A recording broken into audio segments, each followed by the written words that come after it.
I'm sure many of you have coded a convolutional neural network before. However, have you ever wondered what happens to your input data as it travels through your convolutional layers and your pooling layers? In the previous video, we built a convolutional neural network, and in this video, we're going to demystify what happens to your input data as it travels through your layers. So, stay with us.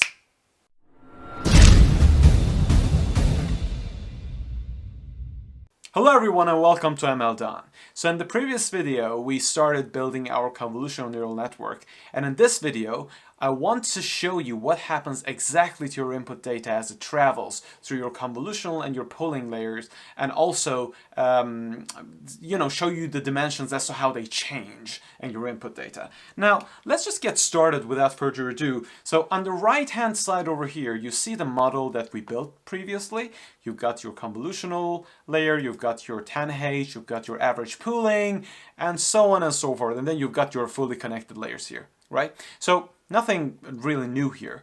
What I want to show you is what happens to your input data as it travels through these layers, and to answer the big question that I left unanswered previously, and it's that what happens, to that input data that we get 256, exactly 256 elements at the very end, right?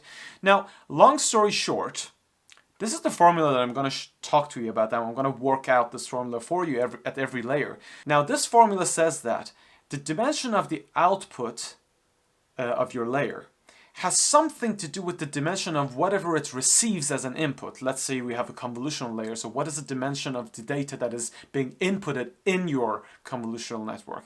And the padding that you have considered before you do your convolutional operation, also the size of your filter and the stride by which you shift your filter on your input data, right?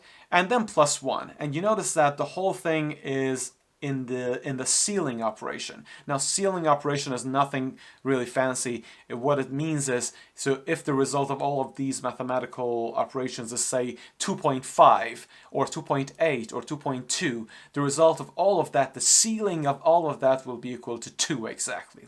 So it's like the lower bound, basically, right? I know this seems confusing, okay? We're going to work our way through our convolutional layers, and we're going to work this out exactly what we mean by all of these mumbo jumbo variables. So don't worry about that, okay? Let's start some cool visualization, right? So let's say our input data, well, it's an image with 128 by 128 height and width and 3 channels, right? So let's just show it with a nice cube. Well, I've never been much of a painter, but I'll do my best. Right? So this cube is 128 by 128 by 3, right? So it has 3 channels.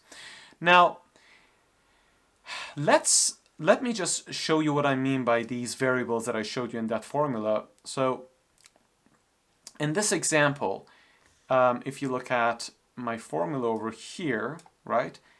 N in this guy over here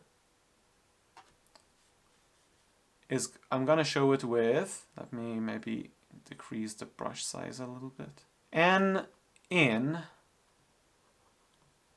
is 128, right? So this is the number, the dimension of the input that's going to go through our first convolutional layer. Remember, this is the convolutional layer that will receive our input data, right?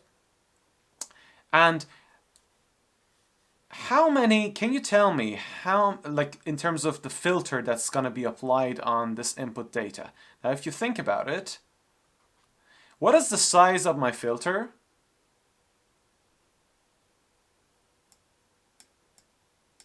Five, right?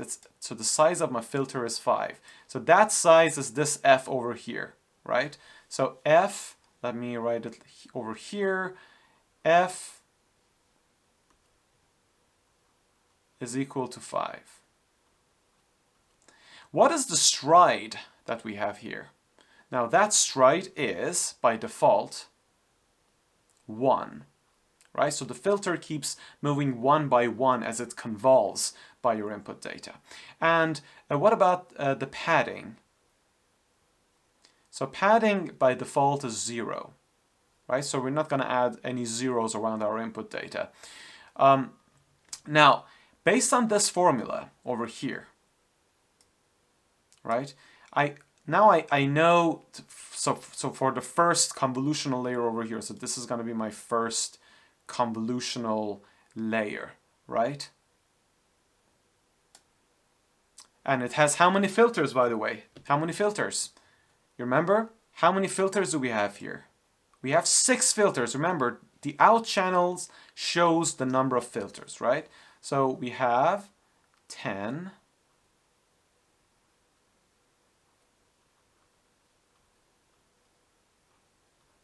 filters. Okay? Now, what happens to the output dimensionality? Like, what is the output of this convolutional operation? Now, based on our formula, what we can say is, let me just maybe write it over here as like what happens inside this guy over here. Let me again change colors, maybe with black. Now, based on this formula, let me show you the formula so you can follow, right? So the number of outputs and out has something to do, or the ceiling, they also show it like this. The ceiling of what? The dimension of the input, which is 128, right? Plus 2 times my padding. So padding is 0, so 2 times 0 is 0. Minus f, the size of my filter is 5, right? And then divided by s is 1, okay? And then plus 1. So the result of all of that is 124. What this means is, if I were to show you the dimensionality of the output, so after the first convolutional layer, first of all, it's going to be longer, and the dimensionality of that is going to be that this 124 is going to be the output dimensionality. So it's going to be 124 times 124. How many of these arrays do I have? So it's as many as the number of my filters. So the number of output channels is 6, right? So that would be the first operation through the convolutional layer, the first convolutional layer. Now, again, over here, let me maybe just erase this a little bit to make it a little bit more neat, right? Now, let's move to the next layer. So next layer is tanh. Now, what does it mean? So the tanh operation, the tanh nonlinearity function, is going to be applied to all 6 channels. Each one of these channels will have a 2D array, 124 by 124, right? So the tanh operation will be applied to each channel independently, and within each channel it will be applied to each one of the 124 by 124 elements, again independently, right? And there is no learnable parameter here. It's just a mathematical operation, as simple as that. So I'm just going to jump over that. Now, what happens through the average pooling layer? Now, again, we have a layer here, but we're going to call this as it is. So it's not a convolutional layer anymore, but it is the average pooling layer, right? And what are the specifications of this channel, of this layer? Again, we have a filter, but I mean, it's not a filter like a convolutional filter, but it's some sort of a neighborhood that we choose upon which we're gonna apply the averaging operation, right? So is it going to be a 2 by 2 averaging, like average pooling, 3 by 3 average pooling? So what is the kernel size of our average pooling operation then? So you notice it is 2, and the stride is 5, right? So let's just follow our formula again. So the kernel size, our f, is 2, and our stride is 5, and there's no padding operation. Our padding is 0, right? And what about our input, like an in variable, which is the number of inputs to this average pooling layer. Let me just, make no mistake, this is still a layer, right? So this is still a layer, but this one is the average pooling layer.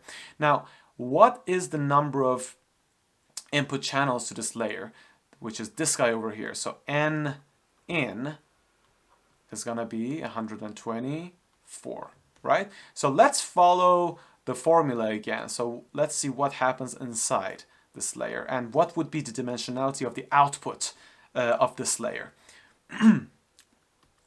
This is exciting. I mean, this is really cool. I mean, most of the time, people don't really understand how these things happen because it's just easy to, you know, code these layers and then just let the model run and it just does magic. But it's nice to get control over what you're really doing, the, you know, little nitty-gritty details of your model. Right. So let me just show you what happens here. According to our formula, again, let me shift to my formula over here. The dimension of my output, or n out, is equal to the ceiling of the dimension of the input, which is in this case 124, plus 2 times padding, again padding is 0, so nothing there, minus the filter size, which is 2, divided by the stride, which is 5. So when the stride is high, you will have a massive reduction in dimensionality, right? And again, you have your +1 over here. Now, if you sum these together and do the operation, let me tell you what it is. It's going to be 25. I mean, and just to show you what's happening, so this 124 minus 2 is going to be 122, right? And 122 divided by 5 is going to be 2 times 10, 22, 24. So 24 something, right? Plus 1 is going to be 25 something. Now, the ceiling of that is going to be 25. That is why I don't care what that something is, right? So I just want to show you what's really happening behind the scene. So the dimensionality of the output, the size of the output is going to be exactly 25. So this means that you will have, how many channels, by the way, are you going to have? Do you remember? Actually, to be more precise, you will have the exact same number of channels, right? There's no reduction in your number of channels whatsoever. However, what happens is the size of your individual channels. Now, instead of a square this big, all of a sudden you have a square much smaller.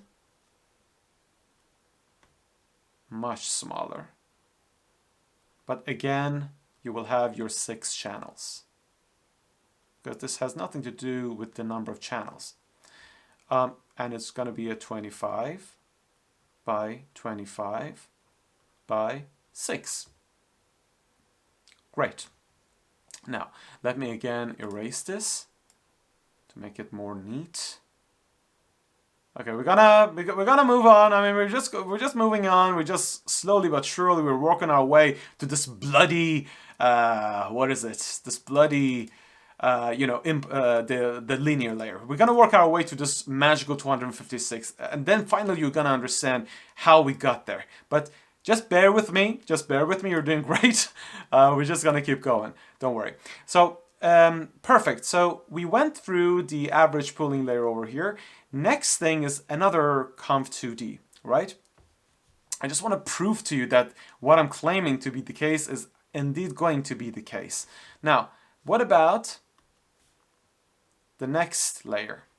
So this conv2d, this next one, has the kernel size of 5, as you see. Kernel size is 5. Again, the stride is 1. Padding is 0. Right? And what is the number of filters? How many filters are we going to have? 16, right? So we'll have 16 filters. Okay, so this is our next, or actually our basically second convolutional layer. Now, what is our n input or n in variable?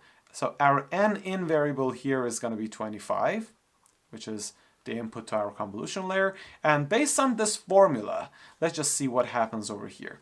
So n output, again, let me show you, actually show myself as well. This is my little cheat sheet. So the n output, right? It's the ceiling of the n input, which is 25. Plus 2 times padding, 2 times 0, 0, minus filter size is 5, divided by stride 1. Sorry, this f is 5 actually. Let me just replace this with 5. And then you've got this plus 1 over here, right? It's going to be 20, 21, right? This is 21. So what this means is, I actually got to the end of my, my slide or my page. So what this means is, you will end up with a 21 by 21 size output. And how many channels are we going to have? Here we have 16, right? 16. So this means that if this guy over here was 6 channels, this is going to be, first of all, each 2D array was going to sort of shrink from 25 to 21. It's going to get even smaller. And instead of 6, you will have 16 channels, much larger, much bigger. Right? Perfect. Now we are nearly there. The last thing, let me just work my way down now. Let's just get a little bit creative. So again, the next one is going to be a tanh layer. Doesn't do anything. The average pooling layer. Well, not that it doesn't do anything. It will change all the values. It just crushes them between -1 and 1. But in terms of the dimensions, has nothing to do with the dimensions. Now, next one is this average pooling guy over here. The kernel size of 2, stride of 5. I don't need to, again, keep writing the layer and stuff, but just for the sake of consistency, I'm just going to do it consistently. Now, what about this average pooling layer? The kernel size is 2, and the stride is 5. And we know that, the stride is 5, and we know that the padding is 0, right? So, what is our n variable, which is the number of input or the number of dimensions that are coming into our average pooling layer, so which is in this case 25. This is the guy who's coming in. And finally, over here, n output is equal to the ceiling of, here's our formula, n input, which is 21, plus 2 times 0, which is 0, minus f, which is 2, divided by s, which is 5, plus 1, right? So what is the output of that? So this will be 19 divided by 5, plus 1. And 19 divided by 5 is going to be 3 point something, right? And 3 point something, this is 3 point something, blah, blah, blah, plus 1 is going to be 4 point something. So 4 point something, the ceiling of that is going to be whatever that something is going to be 4, right? So what this means is that the dimension of the output is going to be exactly 4. So let me just erase this and show you the dimension of the output. The dimension of the output is going to be 4, is going to be 4 by 4, and remember, this is our average pooling, right? So it doesn't change the number of channels. So 16 will remain as 16. Now remember, what is this going to look like compared to this guy over here? So again, you have 16 channels, but again, even a smaller 2D array. So the height and width gets even shrunk even more, right? So it's going to be a teeny tiny bit, square, but very long, like teeny tiny bit, but very long, right? Right. I know my painting is not that good, but you get what I mean. You get what I mean. Now, when this thing reaches our linear layer, remember, so we've got our convolutional layers, one after another, and then eventually you've got this thing that you want to input into a linear layer. Now this linear layer doesn't accept like multi-channel 2D arrays. What it accepts is a simple vector of values. That's what it accepts. Now, what you do is you literally flatten this 3D array. So all of these numbers were just going to be sequentially one after another, and they will make a long array. Now, if you put 4 times 4 by 16 values on top of each other, you'll get one vector. So let's call this the flattening operation. Now, the flatten, right? So let's just if we flatten this, we have this many elements. So how many elements are there if we flatten this? It's going to be 4 times 4 times 16 individual elements, right? Because you have 4 by 4 arrays and you have 16 of them. Each array has 16 elements, 4 by 4, and you have 16 of those arrays. So if you multiply this together, you get exactly 256, right? Now, this is, hallelujah, perfect. This is the 256 that we have over here. There you go. I mean, you soldier on. Fair play to you. I know it was painful. You must have been cursing at me the whole time. Like, damn you, Mehran, this is just too painful. But we went through the whole thing, and we got from 128 by 128 by 3 input data all the way to 256 individual elements, and then the rest is easy. So 256 is one layer, and then you have 120 elements in the other layer, and they're all connected to one another, right? That's great. I hope that you've enjoyed this, and I hope that I've demystified this even slightly for you. Now, in the next video, what we're gonna do is, I want you to really get comfortable with what lies inside each one of these layers, in your convolutional layer, in your average pooling layer, or in your tanh layer, or in your linear layer. I want you to see what a filter looks like. If I say I want a filter of size 5, what does it mean? What is the dimensionality of that filter in the first place? And if I define a linear layer with these dimensions, what does it mean? So this obviously has some weights within that are trainable by when you train this big CNN network. So what does that weight look like? What do those dimensions look like? So in the next video, we're going to demystify this as well. And only then, after we have gotten fully comfortable with our CNN model, only then will we approach to the next level, which is going to be, we're going to initialize an object of this model, and it's going to be a dumb model, fully dumb, absolutely stupid. And we're going to test that model right off the bat, because I want to show you what a dumb model looks like, and then we're gonna train it, and then again test it, and then you're gonna see, oh my god, it's gonna change day and night, right? It's gonna be able to fully or to a good deal predict tumor images and normal images in your brain MRI dataset. Okay, perfect. So if you've enjoyed this video, please don't forget to like, subscribe, and more importantly, share the video. And if you have any questions, just drop them in the comment section down below. I always appreciate it. Until next time, on behalf of Meldan, take care.